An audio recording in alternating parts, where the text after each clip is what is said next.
I was gonna say how tonight was a great night until this happened. Our names are Mike and Heather. We're traveling the US in our van Appa on a mission to visit all 50 states. Subscribe and join us as we try to figure out this whole van life thing. As always, thanks for watching. Hello from North Carolina, and if you're keeping track, yes, we have already been to this state before. We dipped down to North Carolina after leaving West Virginia to start our Great Smoky Mountain adventures. We will be traveling from North Carolina, where we started in the town of Cherokee, into Tennessee through the Great Smoky Mountains, and then we have some other exciting Tennessee adventures while we're visiting our 40th state.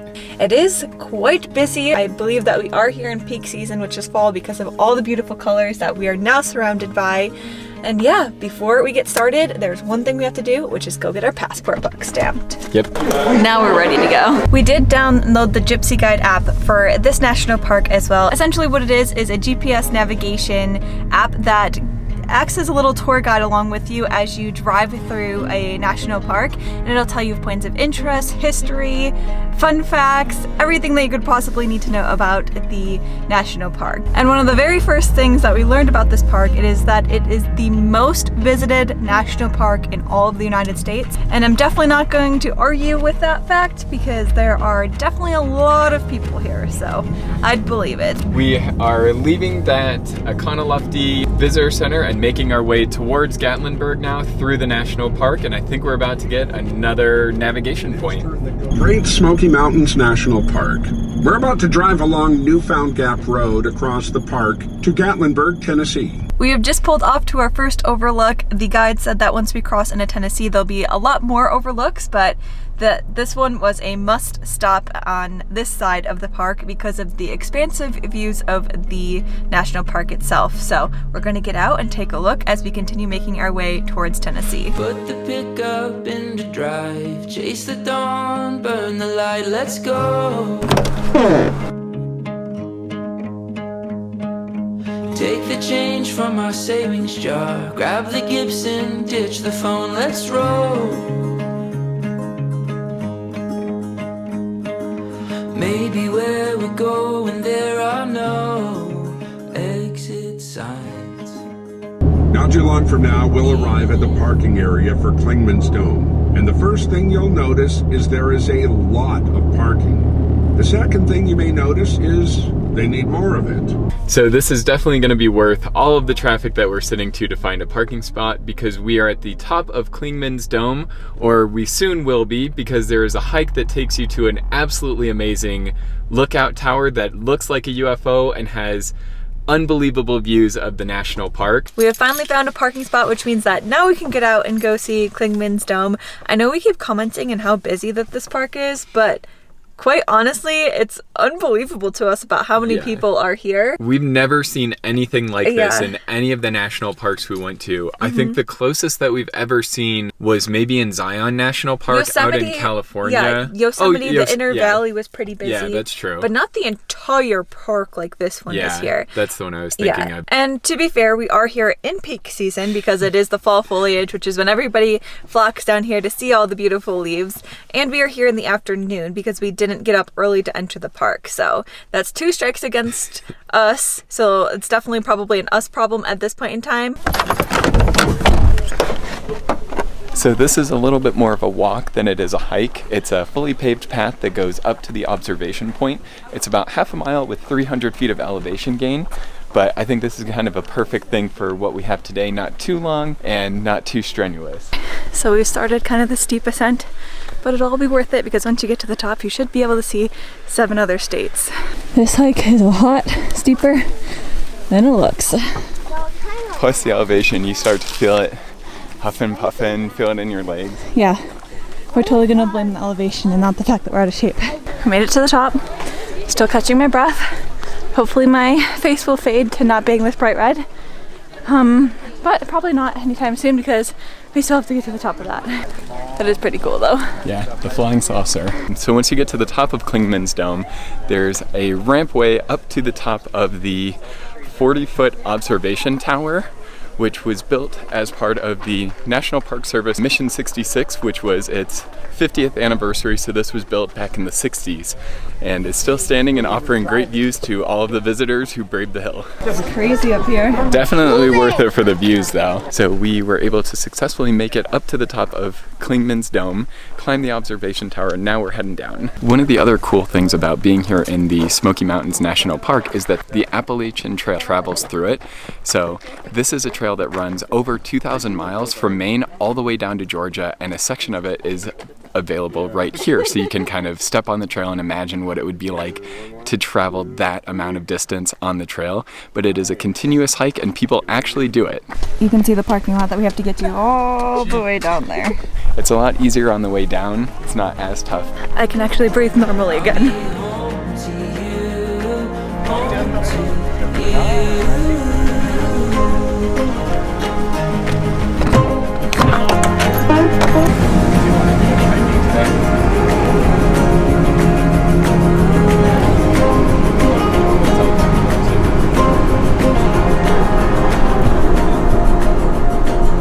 Just a little bit down the road from Clingman's Dome that we just left is this nature trail. It's a very short trail, and right off the main road that you take to get up to Clingman's Dome, you can hear the traffic still, but I do believe it winds a little bit deeper into the forest, but it's about a third of a mile in length, so let's go check it out. There's no one else out here, so it's nice. It's a little bit more peaceful than the hustle and bustle of the rest of the park.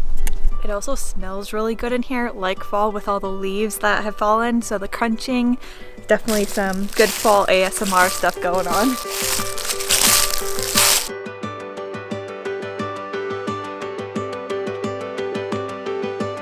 Now that we're a little bit further away from the road on this little walk here, it is peaceful and quiet.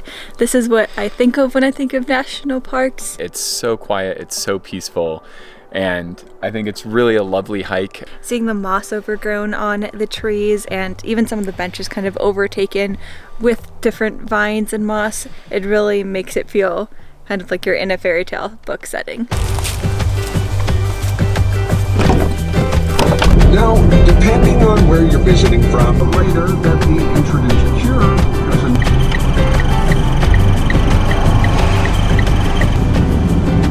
Okay, let's slow down as the parking entrance for Newfound Gap parking is coming up quickly on our right. I hope we get beautiful Smoky Mountain views today. Let's check out the views in all directions.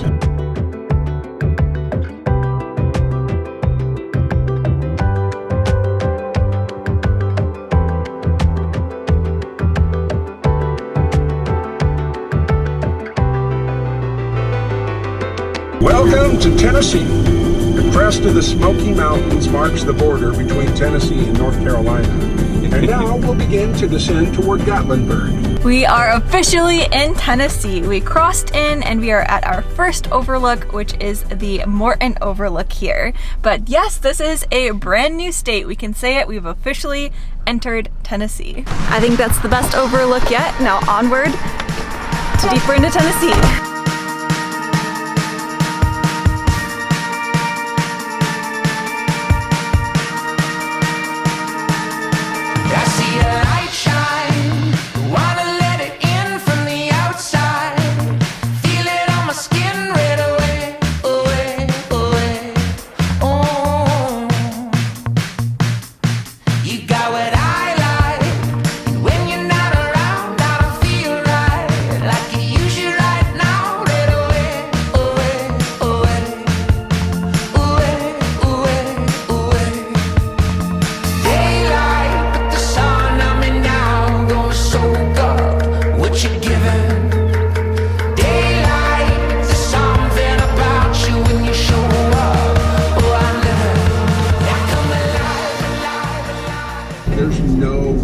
To do everything. So maybe we can come back again soon. Wow, and just like that, we are out of the park and into a tourist hotspot. We have left the park for the evening because it is starting to get a little bit dark here. We're gonna try to find a boondocking site before we head back into the park tomorrow, but we left through the Gatlinburg entrance/exit, and this place is very, very busy, which I feel like is very much a theme of this area, and all for good reason. I mean, the national park is beautiful, and Gatlinburg appears to have many fun things to do. Our gypsy guide was saying over 14 million people come to visit the Great Smoky Mountain National Park, and almost all of them in one way or another end up in Gatlinburg.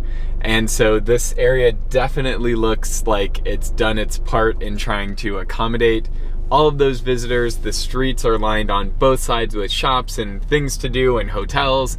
It is a lot to take in. As we're driving through Gatlinburg, we can see the Sky Bridge. We have made a reservation, so in a few days from now, we will be going to the top of that and crossing that Sky Bridge. Yep, for a beautiful sunrise in Gatlinburg. Yes. Wait, no, this is the place that we're going. I lied. Yeah, not the other place. That's the place that we're going. That's actually the company that we're going through to get up there. And there must be, is there more Sky Bridges? There must be. Yeah. Because we saw a legit sky bridge on that side. Yeah. And then that looks to be one too. Or maybe they have two entrances. We're not really sure. All I know is that I booked that because it was highly recommended from my dad, who said that it is a must-do. So we are going to do that. But as we're driving through this very, very, very busy stretch of Gatlinburg, we can't help but compare it to downtown Niagara Falls on the Canada side, not the US side at all, where you just have tourist attraction after tourist attraction, yeah. Chain after chain, Ripley's Believe It or Not, Rainforest Cafe. We think we saw. We've seen so many different things, we're not even sure what we've seen. Yeah, but it definitely feels a lot like we've been transported back to downtown Niagara Falls. We are slowly making our way out of this little town to hopefully find a boondocking site that we can post up for the night before we head back into the park. Good morning and welcome to another beautiful day here in the Great Smoky Mountain National Park. Yesterday night we just slept at a Cracker Barrel, eaten pigeon forage, and now we are ready to explore the park a little bit more. We have officially made it on the, what is it, Motor Fork Road? Roaring Fork Motor Nature Trail? Yeah, try saying that 5 times fast. We've officially made it on the nature trail, and we have already seen our fair share of turkey. There's lots of wild turkey all around. There's even some right up there. On the side of the road, yeah. Yeah, it's been fun as we're slowly moving through here to be able to spot all the turkey. Hopefully a little bit later today, when we hit the wildlife loop, we'll spot even more animals. But right now we are making our way to the area of this loop that has all the cabins. We are here at our first stop on the Roaring Fork Motor Nature Trail. We'll eventually get it. So this is a 2-room cabin. It was built in the 1800s and it had running water. This was a cabin that the owner had built a connection from a nearby stream to empty into a sink. It was cold water, but it was running water, which is super impressive. People were a lot shorter. I can still fit through the walkways, but like not so much. So this is a 2-room cabin connected by a fireplace. Yep. So the chimney on either side. So these would have been the 2 different sides. Oh, there's so much space in here. We're starting the one-way section of this loop, and it's a little over 5 miles, so not too long, but there should be some good stops for waterfalls and cabins, and a lot of good information from our gypsy guide. It's at times like those that we're thankful to have a small van. It says very narrow, winding roads, no RVs or trailers along this road, so again, very thankful for our small van in moments like these.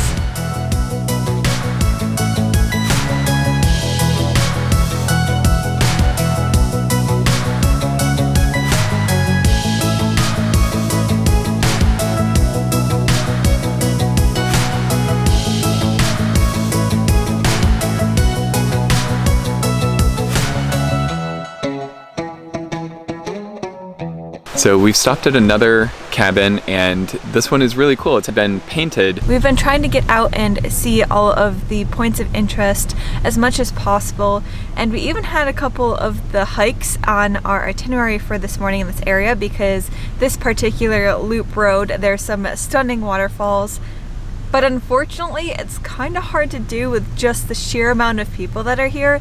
Every parking lot is full. Even for like a mile down the road, every little pull off after each of the trails is quite full, and I don't want this to come across as overly negative. Yeah, or as complaining, but unfortunately this is just the time of year that we're here to visit, that we're not going to be able to do everything just because of the amount of people are here. So Mike had made the comparison that it's kind of like a theme park where you almost have to rope drop your attraction at the beginning of the day if it's a must-do thing. And I will say we were here before 9 on this loop road and it was very busy, and the waterfall hike that we wanted to do was completely packed, and even a mile and a half in both directions with the car parking was packed. So yeah, I think we're getting a nice taste of this national park, but we're already talking about how we have to come back in an off season to really experience some of the parts that we were really looking forward to. The good thing is that they do have synchronized fireflies, which just sounds amazing, in the springtime, which is their kind of down time compared to peak leaf peeper season. And the Blue Ridge Parkway we want to drive. And another turkey. Here, there's this one right here. We are getting to experience some things like all the turkey in the area, but yeah, we're definitely gonna have to come back and hit up the Blue Ridge Parkway and maybe see those synchronized fireflies in the springtime and give this area another chance. I think we're coming up on the waterfall. It's called the Place of 1,000 Drips, but it looks a little dry at the moment.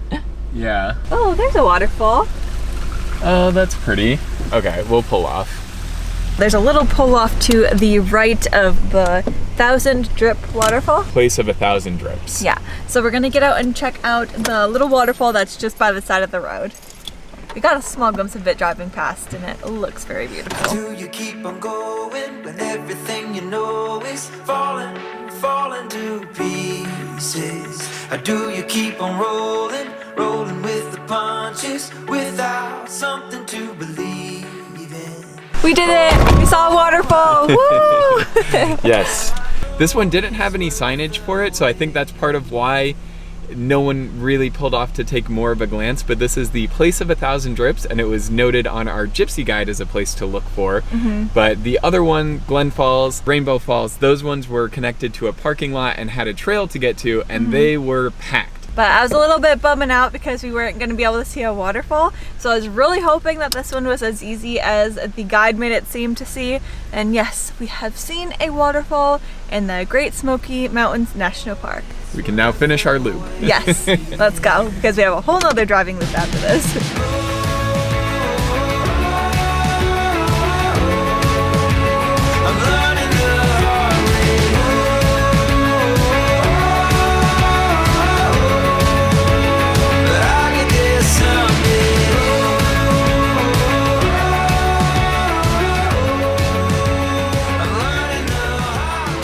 We are slowly making our way to the second driving loop that we're going to be doing today, and it takes about 45 minutes to get to that 11-mile loop with more cabins and beautiful scenery. And on the way, there's still gorgeous scenery. We've pulled over at yet another waterfall. So this is the second waterfall in the national park here today.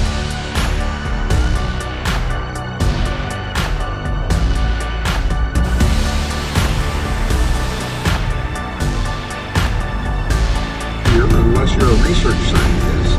But if you remember, a fed bear is a dead bear. Coming up now, we are officially going to start the Cades Cove loop. My friends, welcome to Cades Cove. It's just bumper to bumper. Wow. So we are on the Cades Cove loop, and it is just bumper to bumper traffic the whole way. There is a sign that said the drive time was 2 to 3 hours, and our Gypsy Guide suggested taking about a half a day to drive the loop and see all of the spots, but I think it may take that long just with how the traffic is flowing. Can't complain too much though. The trees are absolutely beautiful down here. We're a little bit lower in elevation at this point, so the trees are in that kind of more sort of peak season color. You can see a lot more of the reds and yellows and oranges. I guess if we're gonna get into a traffic jam anywhere in the world, the Great Smoky Mountains National Park isn't a bad place. Also, going slow allows us to have more opportunity to hopefully spot some wildlife, because this Cades Cove loop is supposed to be good for spotting elk, wild turkey, which we've seen quite a bit of, and even bear. So hopefully as we're slow rolling, they'll give us the opportunity to spot some wildlife as well. So we just passed some deer, but another fun thing that we really like doing is looking at everybody's rigs, whether it's RVs, vans, campers, trailers. So with the large amount of crowds, we're definitely getting a lot of opportunity to check out other people's rigs, which is always a fun thing to do.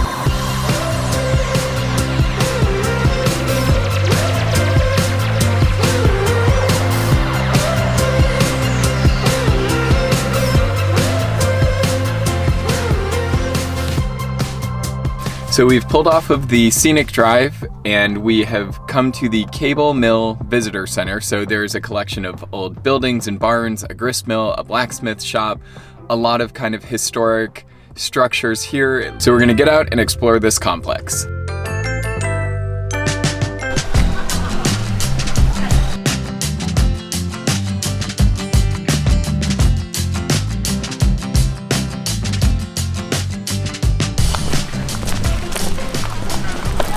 It was really neat to be able to see a working mill. So on the first loop we got to see a historic one, but this one was still working and they had it turning the corn into a really fine powder. So it was just overall a neat experience to see the water go through, turn the gears, and make something as it would have back then.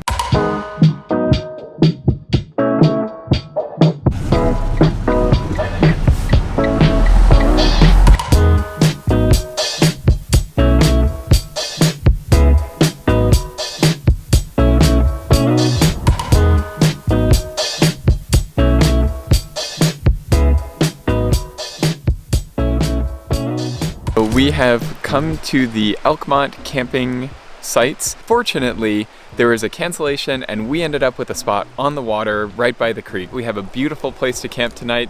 We get to stay in the national park, so this is just great luck and we're really excited. Yesterday we were wanting to stay in a campground here, but everything was full. Every sign had the little flip down thing that said campground full, but today as we passed it, it did not. So we hurried up and made the turn in here, and like Mike said, we were pleasantly surprised that they had 2 sites left. So now they only have 1 site left. It is about 3 o'clock and we are hungry, so the first thing we're gonna do is cook ourselves a late lunch.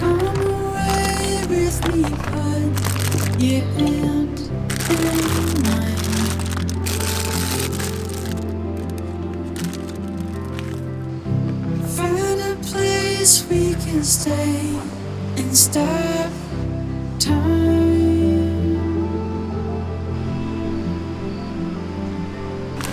So I can love you as the After our sandwiches, Mike is challenging me to Othello, where he always loses very badly. I don't lose very badly. I lose, but it's not badly. It's bad. There's no place I'd rather be than right here with you.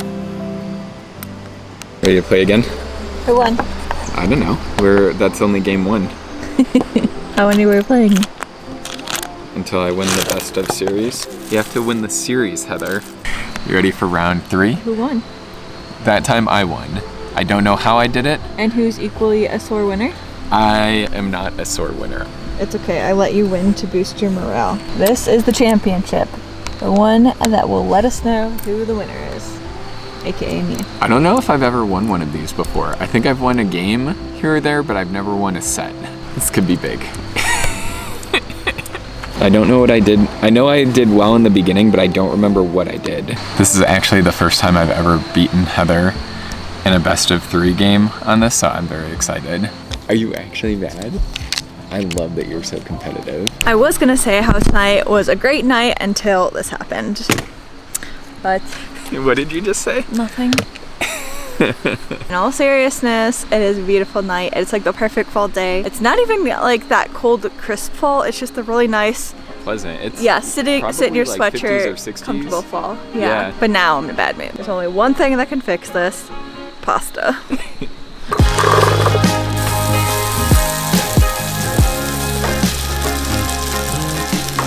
Tonight we are going with a Mike and Heather camp favorite, which is gnocchi. We're going without tomato sauce tonight just because the cleanup on that is a little bit more difficult. So instead we're just going to do basically buttered gnocchi with some mozzarella cheese and Parmesan cheese and pepper. Yep, salt and pepper, so we get some seasoning in there. Because there's bears and we can't make a mess. Yes, because there are a lot of signs at the campsite here about food safety, bear awareness, all of that good stuff. So we want to make sure we're doing our part, creating as little mess as possible, which ends up helping us because then we don't have to try and clean it. So that is the dinner for tonight, but we've had this kind of meal before and it's really good, so I'm super excited. Still a little bit salty for my loss. This is either salt or sugar. Try a bite before you put it in. It's salt.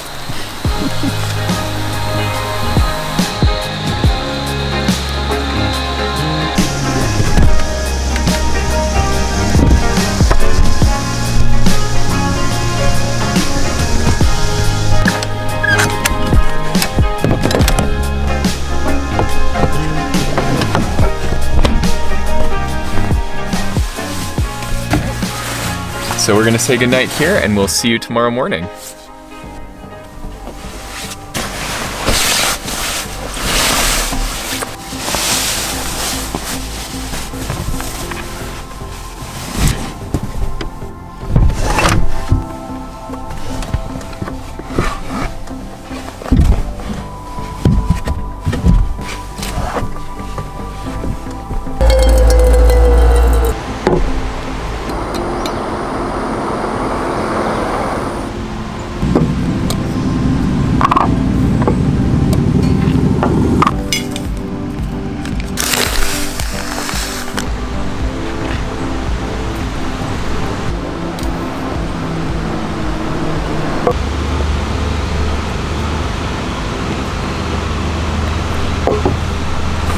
Good morning, we have eaten breakfast, have packed up our van, and we are ready to head out and see more of the Pigeon Forge, Gatlinburg area here today. But as we are leaving the Great Smoky Mountain National Park, this is where we're gonna leave you as well. So we'll catch you all in the next one.